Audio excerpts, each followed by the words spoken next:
사람들은 허세를 부릴 때 너 내가 누군지 알아? 그럽니다. 그러나 알아봐도 별로인 경우가 많습니다. 자기 자신을 다른 사람에게 내세우는 것은 좀 초라하고 구차하게 보입니다. 정말 훌륭한 사람은 그렇게 내세우지 않아도 아쉬울 것이 없습니다. 누구보다도 자신의 처지를 자신이 잘 알고 만족하고 감사하며 살고 있기 때문입니다. 오늘 말씀은 우리 스스로가 아니라 하나님께서 너는 이런 사람이야 라고 말씀하시는 내용입니다. 우리가 얼마나 소중하고 귀한 사람인지 일깨워주는 말씀입니다. 자존감을 세워주는 말씀입니다. 성령님은 사도 바울을 통해서 우리가 어떤 사람이라고 말씀하고 계십니까? 첫째로 예수 그리스도의 것으로 부르심을 받은 자입니다. 여러분, 너는 내 것이다 라는 말을 들으면 기분이 어떻습니까? 누가 그 말을 하는가에 따라 의미가 달라집니다.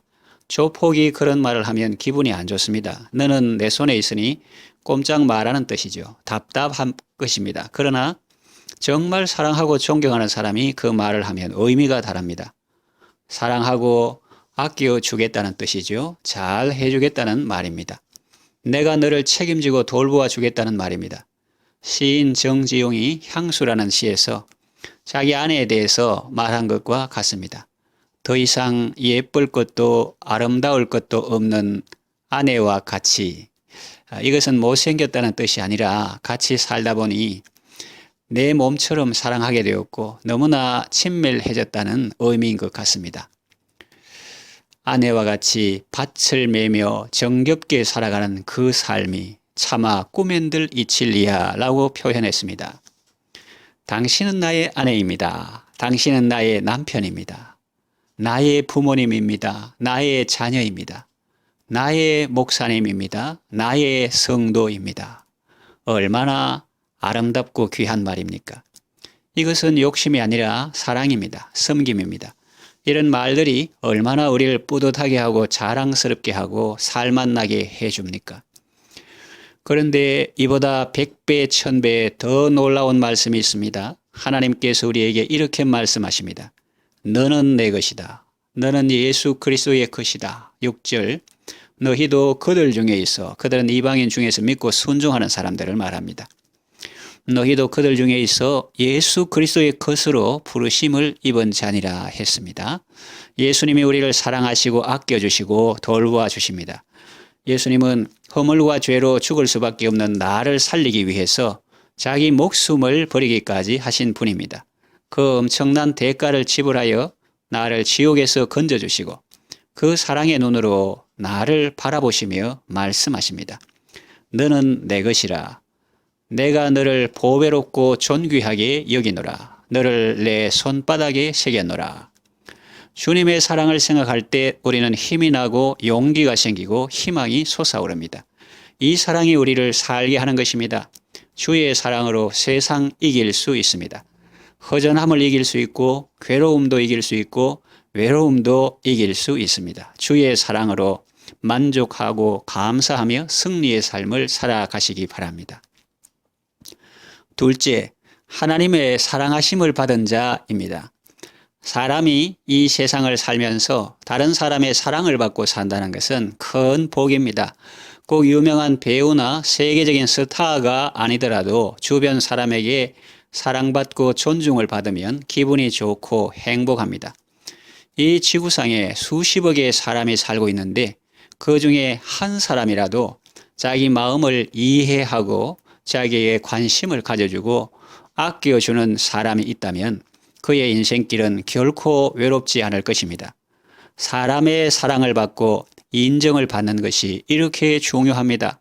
아무리 좋은 음식을 먹고 비싼 옷을 입고 값비싼 차를 타고 다니고 좋은 집에 살고 있어도 사랑받지 못하고 인정받지 못하면 행복하지 않습니다. 사람의 사랑을 받는 것도 이렇게 좋고 행복한데 하나님의 사랑을 받는 것은 얼마나 더 좋고 행복할까요? 하나님이 나를 이처럼 사랑하사 독생자를 주셨습니다.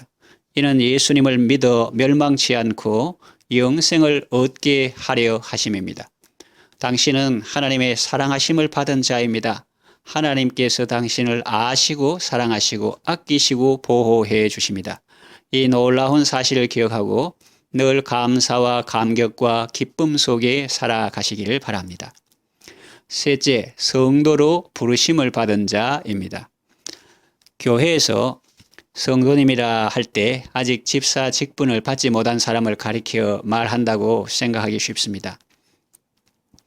그러나 성도의 진정한 의미는 우리가 보통 생각하고 있는 것 이상입니다. 시편에 보면 땅에 있는 성도는 존귀한 자니 나의 모든 즐거움이 그에게 있다고 시인은 노래합니다. 성도는 거룩한 무리요 구별된 사람들입니다. 우리는 모두 성도입니다. 성도는 영어로 saint입니다. 성 어거스틴이나 성 프란시스만 세인트가 아니라 여러분도 하나님 앞에서는 다 세인트입니다. 성경에서 말하는 성도는 집사도 장로도 목사도 다 포함된 의미로 쓰였습니다. 기독교 장례식 때 영정사진이나 관 위에 덮는 보나 묘지에 세우는 비석을 보면 성도라는 명칭이 있습니다. 지상의 교회에서 섬길 때는 집사나 장로나 목사라는 직분을 가지고 섬기지만 천상의 교회에서는 다 죄에서 사함받은 거룩한 백성 곧 성도인 것입니다. 성도의 죽는 것을 하나님께서 귀중히 여기신다고 했습니다. 어찌 죽음뿐이겠습니까? 삶이 완성된 것이 죽음이죠. 성도는 모든 삶의 순간들이 다 아름답고 소중합니다. 성도의 삶은 시보다 아름답고 소설보다 재미있고 수필보다 자유롭고 드라마보다 더 드라마틱하고 재미있습니다. 요셉의 삶을 보세요. 모세의 삶을 보세요. 한나의 삶을 보세요. 다윗의 생애를 보세요. 에스더를 보시고 다니엘을 보세요.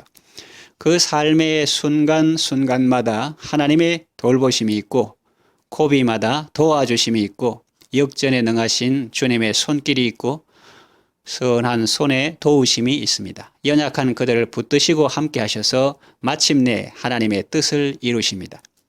시편에 주의 집에 한 날이 다른 곳의 첫날보다 낫다고 했습니다.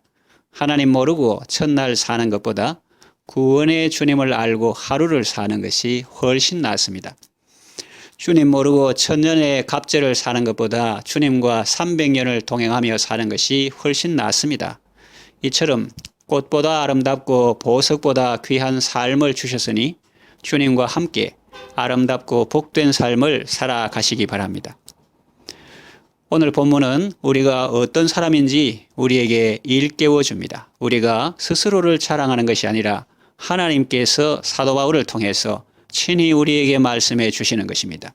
우리는 이방인 중에서 예수 그리스도의 것으로 부르심을 받은 사람들입니다. 그리고 하나님의 사랑하심을 받은 사람들입니다. 그리고 성도로 부르심을 받은 사람들입니다. 세상 어떤 사람들보다 더 아름답고 존귀하고 복된 사람들입니다. 이 긍지와 자부심을 가지고 늘 하나님께 감사하며 아름답고 복된 삶을 살아가시기 바랍니다. 기도합니다. 하나님 아버지, 오늘 말씀을 통하여 우리가 어떤 사람인지 일깨워 주셔서 감사합니다. 우리는 예수 그리스도의 것으로 부르심 받은 자요, 하나님의 사랑을 받는 자요, 성도로 부르심 받은 자입니다. 우리를 이토록 사랑하시고 귀하게 여겨주셔서 감사합니다. 이 큰 사랑을 받았으니 자신을 가볍게 여기지 않고 귀하게 여기며 자존감을 가지고 살게 하소서. 또한 다른 사람 형제들을 볼 때에도 하나님 사랑의 관점에서 보게 하시고 그들을 존귀하게 여기며 서로 사랑하며 살게 하소서. 하나님께 감사하고 이웃을 사랑하며 아름다운 삶을 살게 하소서. 예수님의 이름으로 기도합니다. 아멘.